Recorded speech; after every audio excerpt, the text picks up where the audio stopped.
हमारा एक जना पड़दार रामजी सर बड़े वो मरले चौक टूट गई आ टूटला के बाद नस फाट गई पटना गई मर गई ये समस्या तो लगातार जान भी जाता लोग हाँ जान जाते बा 3 गो जान जा चुका तीन गो जान चला गया मतलब कि कहिया सब कोई मर गए तब लोग जागी का सांसद विधायक वही बार जगबे करिलु ओबर आइले तो कहले कि 20 लाख रुपए 20,000 रुपया ले लो अगर केहू बीमार हो जाओ केहू के प्रसव पीड़ा हो जाओ तो वाले उनके तो नजदीकी अस्पताल पड़ी गोरिया कोठी बा एकदम यहाँ से 3 किलोमीटर बा यहाँ से अगर पुल बन जाता 3 किलोमीटर अगर पुल नहीं बना तो वाले केंगा घूम के जाए 15 किलोमीटर घूम के 15 किलोमीटर घूम के जाएगा वो ना पुल टूट गई तो हमने के एक नंबर है हमने के बैंक खाता सब मुसहरी बाजार पे बा डॉक्टर मुसहरी बाजार पे बड़े स्टेशन से यहाँ बा हमने के सीधे मिलिया मोर होके लाला हाथ धोके हमने क्या होता नहीं ठीक बा ऐसे पुल के बनावल जरूरी बा हम को हाली संसद से कहनी तो संसद कहते द्वार पर गइला कारण हो जाए कि हमने के 1000 रुपया पेट्रोल डीजल जान हुई कहीं का भेंट हो गई बा और धमही नदी पर पुल के इतना आवश्यकता बा हर बार जब भी चुनाव होला नेता लोग पहुंचेला भादा पंचायत में भी हेतिमपुर पंचायत में भी हर बार वादा होला ये पुल के बनावे के। नमस्कार, हम बानी अमरजीत कुमार गिरी रेवा देखतनी भोजपुरिया झकोरा। अभी हमने के बानी सन सिवान जिला के गोरियाकोठी प्रखंड के भादा और हेतिमपुर पंचायत के बीचों बीच बानी सन ये धमही नदी बा और धमही नदी क्रॉस करता भादा और हेतिमपुर पंचायत के बीचे बीच।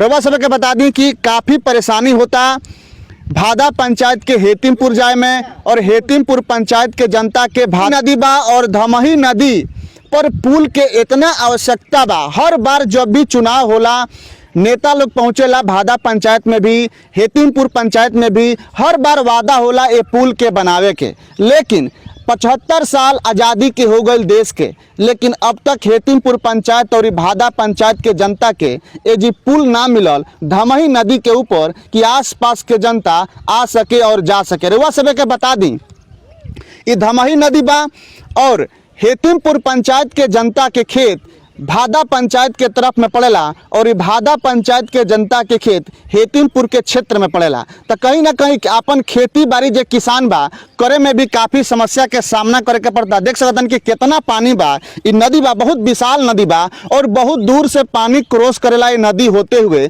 आगे तक जाला। लेकिन आज़ादी के 75 साल हो गए पुल के चलते आज भी हेतिमपुर पंचायत के जनता के गोरियाकोठी इमिलिया बाजार जामो जाए खातिर 4 से 5 किलोमीटर के अधिक दूरी तय करे के पड़ला। हमरा घुमाई और हमने के हेतिमपुर पंचायत के जनता लोग हमारा साथ में बानी यहाँ लोगिन और यहाँ लोगिन से भी हम बात करें कि क्या समस्या का सामना करे के पड़ला। हालांकि अगर केहू महिला बीमार हो गई केहू के प्रसव पीड़ा बा ई गोरियाकोठी प्रखंड के क्षेत्र में बानी सर हमने के फिर से बता दी ई सिवान जिला हो। कोनो महिला के बीमारी हो जाला प्रसव पीड़ा हो जाला 4 से 5 किलोमीटर के दूरी तय करे के पड़ेला।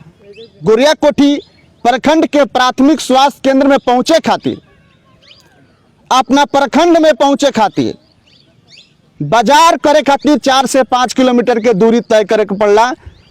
काहे कि धमही नदी के ऊपर पुल नइखे बनल और हर चुनाव में चुनाव लड़े वाला लोग हेतिमपुर पंचायत और भादा पंचायत के जनता से वादा करेला कि हम जीत जाए तो ये पुल बना दे। लेकिन वर्षों से ये पुल लंबित बा। हमने के आज़ादी के 75वां स्वतंत्रता दिवस मना पुल के बारे में कब से मांग उठाता है पुल बनावे खातिर? पुल के लेके तो या पवनाथ सिंह से लेके अभी तक जो विधायक भी बा देवेश कांत सिंह बाड़ा तत्काल में, लेकिन वादा तो सब कोई आके करेला लेकिन धरातल पर बात ना उतरेला। और हमनी के इतना परेशानी बा कि कह नहीं किसी सकत केकरा से कहल जा जे काम ना करी तो केकरा कहल जा। माने मान के चलो जो कि पूर्व सांसद प्रभुनाथ सिंह से लेके वर्तमान सांसद जनार्दन सिंह सिग्रीवाल ये क्षेत्र के वर्तमान विधायक तक बात के पहुंचावल गइल जी तो आज तक ले हेतिमपुर हमनी के बैंक खाता सब मुसहरी बाजार पे बा डॉक्टर मुसहरी बाजार पे बड़े स्टेशन से यहाँ बा हमनी के सीधे मिलिया मोर होके लाला हाथ धोके हमनी क्या होता नहीं ठीक बा ऐसे पुल के बनावल जरूरी बा। हम को हाली संसद से कहनी तो संसद कहते द्वार पर गइला कारण हो जाए कि हमनी के 1000 रुपया पेट्रोल डीजल जान हुई कहीं का भेंट हो ना होके ऐसे हमरा से कोहाली कहल है भादा में आइलन तो ओकरा बाद इनका से कहल देवेश कांत के तो समय वाला तो बनी तो एगो ढाला पर हमनी के माने पुल बा अगर ऊ भस जाई तो हमनी के गाँव में घेरा जाम से, ऐसे कि तीनों का और चारों का नदी बिया, ये मतलब कि हेतिमपुर जौन गांव बा ई चारों तरफ से नदी से घेरल बा। चारों ओर से नदी से घेरल बा। अगर वो पुल टूट जाता है तो हमनी के कोनो समस्या नहीं है, में डूब के मर जाम से। अंग्रेजन के पुल बनावल हो आ उ को भौस ही कोनो का था पता नहीं है, ये हमार समस्या बा। ई पुल माने बने के चाहिए, ऐसे कि कागज पत्र में सब पुल तैयार बा। नबीगंज और बसंतपुर जब कटर है तो उ लोग माने पड़ला माने नबीगंज में, नबीगंज प्रखंड में पड़ेला, प्रखंड में पड़ेला, गोरियाकोटी क्षेत्र पड़ी, गोरियाकोटी क्षेत्र में पावे। ऐसे हमनी के कहली उनको लोग कहनी का नाम हो सदेव सिंह का लगे, तो उ कहला कि हेतिमपुर में हमारे वोटे नहीं है, हम कैसे हो जाई, आज तक ले ना होइले। उनकर कार्यकर्ता जा रहे हम कहनी जब हेतिम में वोट नहीं है तो तू पेपर काहे के बांटे, पेपर मन जियान करो, तू हम पेपर लेके चल जा। हनु हमारे यही निवेदन बा कि सिग्रीवाल जी से और हमारा देवेशकांत भाई से कि पुल के जल्दी निर्माण करो लो, बनाओ लो कि हमारे गाँव के हम कैसे हम बीजेपी के बुद्ध अध्यक्ष बनिए जाए। हनु तब हमारे ये अथी समस्या बा कि पुल बनो आ हमने से वोट ले लो। पुल अगर ना बनल तो हमने के वोट केहू के ना दे, विरोध होई, विरोध जरूर बा। हनु जौन पार्टी जीती ओकरा के जितावल जाई। एकरा बारे में का कहल जाई, कहला से होई, जीत गइला के बाद में तो केहू आवते नहीं गए ना तो पुल बना दिलो। 2018 से फार्म भरते नहीं, यदि राशन कार्ड के ऊ बनते नहीं गई पुल बन जाई, कुछ बनेला नहीं के, सब वादा होता लेकिन काम नहीं क्या होकर। मान के चलो कि वोट के राजनीति होता। हाँ तो वोटे के राजनीति होते बा तबे नहीं के बनत, वोट के बेरा सब राजनीति हो जाई, वोट के बेरा तो पुलवा तैयार हो जाई, तैयार हो जाए एकदम ईटा पत्थर गिराई आ हम बनवाई, तनी कोनो टेंशन नहीं है। हमरा से कहले सिरवाल जी के लड़का कि एगो काम कर लेकिन 25 लाख रुपया हम देते हमरा फंड से, एक बनवाई लेकिन अभी ना तो लेना बोलो लेना हमनी के गोइनी से 25 लाख देते रहे। हाँ 25 लाख रुपया देते रहे कि अपना फंड से हम देते नहीं, सरकारी पास हुई तो पुल बनी। हनु तो हमने कहा कि ठीक बा वो मतलब करी कि हम पाया पुई धो के बनवा दी सकरा के, बाकी वोट के बेरा 25 लाख देता रहे। 25 लाख दे, वोट खत्म हो गई, पैसा खत्म आई रहे सिग्रीवाल जी आ कह के गोले कि वो पुलवा बना दे, ये पुलवा बना दे। भादा में गौर सन उनकर मजमा रहे सेक्टोली में, तो उजा कहले कि द्वार पाइन लोगिन, तो हमनी के उतना अथी नहीं है, मालिक गरीब आदमी बनी सन, वो लोग ठेकेदारी वो लोग के खानदाने के मिली, हमनी के चारों ने अपन बिल्कुल अपन जरा के हम कहाँ जाए, गरीब आदमी मरे खातिर नहीं जाई, कैसों 1000 रुपये उनका द्वार पर गोइला पर खर्चा बा, हमनी का में मांग होके कि ना होके। ऐसे हम कहनी अभय बाबू से कि चल नहीं है तो चलल जाई, चलते चलते बिना तेल हम जाते मैं साथ के लिए खबर देते बड़े।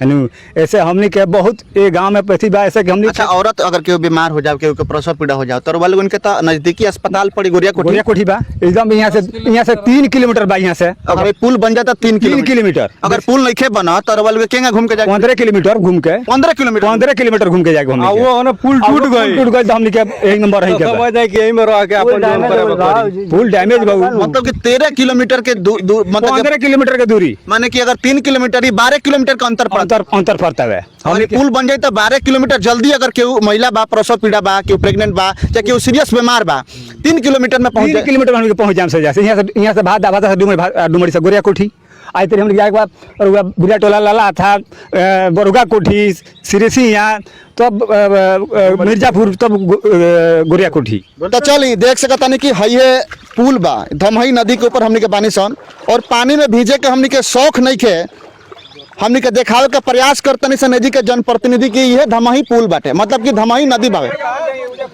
और यही धमही नदी के ऊपर पुल की आवश्यकता बा।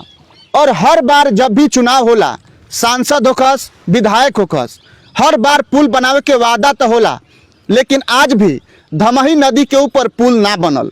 बार बार एजी के जनता निवेदन कैले बा, अभी के भी सांसद से, एकरा पहले जो सांसद रहे वो सांसद से भी, लेकिन केहू सुने खातिर तैयार नहीं थे कि धमही नदी के ऊपर पुल बना दिया, ताकि हेतिमपुर पंचायत के जनता अपना प्रखंड, अपना थाना और अपना ब्लॉक पर आसानी से, और अपना अस्पताल जो उनकी क्षेत्रीय अस्पताल पड़ेला प्राथमिक स्वास्थ्य केंद्र गोरियाकोठी में आसानी से पहुंच सके। लेकिन कि है नदी पार करके किसान कैसे खेती करे जाई। अब बताएं कि है नदी पार करके केहू महिला केहू पुरुष अगर सीरियस बीमार होता फिर कैसे अस्पताल में पहुंची, सबसे बड़ा सवाल बा। विकास के नाम पर वोट लेवे वाला लोग, विकास के नाम पर बात करे वाला लोग, विकास के डंका पीटे वाला लोग कहाँ सुतल बा।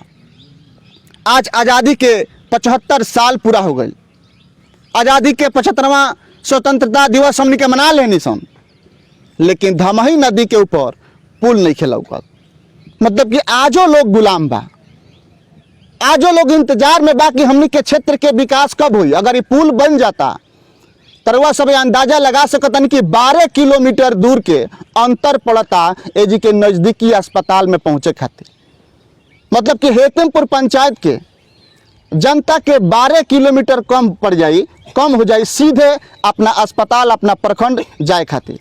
सबसे बड़ा सवाल बा और आसपास के जनता मांग करता कि धमई नदी के ऊपर पुल बने के चाहिए। हालांकि चुनाव के समय में स्थानीय सांसद जनार्दन सिंह सिग्रीवाल के बेटा के द्वारा जैसे कि चचा बताओ तो रही है कि 25 लाख रुपया देवे के भी बात भइल और चुनाव बीतते बीतते कहानी खत्म हो गई, पैसा खत्म हो गई, योजना खत्म हो गई। पता ना एजी के सांसद और स्थानीय जनप्रतिनिधि के कब समझ में आई कि भादा और हेतिमपुर पंचायत के जौन बीचों बीच धमही नदी निकलता ओकरा ऊपर पुल बनी। सबसे बड़ा सवाल बा और पूरा हेतिमपुर पंचायत के जनता, पूरा भादा पंचायत के जनता सवाल पूछता एजी के स्थानीय सांसद से, स्थानीय विधायक से कि आखिर हमने के आज़ाद कब होके हमसन और धमकतनी सन कि वो है जौन रउआ देख रहा बानी कि कैमरामैन से चाहे जूम करके दिखावे खातिर कि वहाँ पर एक आदमी खड़ा बा। वो भादा पंचायत के क्षेत्र हो गई, मतलब कि भादा पंचायत हो गई और सीधे ये रास्ता आवता और हम जहाँ खड़ा बानी ये हेतिमपुर पंचायत के क्षेत्र हो गई। मतलब कि भादा पंचायत और हेतिमपुर पंचायत के बीचों बीच धमही नदी क्रॉस करता, एक ऊपर पुल के मांग लगातार जनता करता। देख सकता नहीं कि यहाँ तक ले सोलिंग हो गई बा, मतलब कि रोड के सोलिंग भी दिखाए मैं अंकित बाबू जूम करके देख सकता नहीं कि सोलिंग हो चुकल बा यहाँ तक भी और भादा के क्षेत्र में भी पेड़ जौन बा वहाँ तक सोलिंग हो चुकल बा। मतलब कि रास्ता पूरा कंप्लीट बा, सरकारी रास्ता, बीच में पुल के चलते आवागमन स्थगित बा। देख सकते हैं कि पानी के कितना तेज बहाव बा। ये धमई नदी में लगातार पानी और बारिश के समय बा पानी में बढ़ोतरी भी भइल बा, लगातार पानी के जौन स्तर बा लगातार बढ़ रहा बा और आवागमन एकदम स्थगित हो चुकल बा। 12 से 15 किलोमीटर 14 किलोमीटर दूरी तय करके हेतिमपुर पंचायत के जनता के आपन प्रखंड गोरिया कोठी, आपन अस्पताल जौन बा गोरिया कोठी में प्राथमिक स्वास्थ्य केंद्र में जाए के पड़ता। तो कहीं ना कहीं सबसे बड़हन समस्या बा ये पुल के लेके। अगर ये पुल बन जाता तो बहुत बड़ा, जैसे कहल जाला कि आदमी के जिए खातिर ऑक्सीजन के जरूरत बा, वैसा ही हेतिमपुर पंचायत के विकास भी हुई और हेतिमपुर पंचायत के जनता खातिर एगो ऑक्सीजन के काम करी जो धमही नदी के ऊपर पुल बनी था।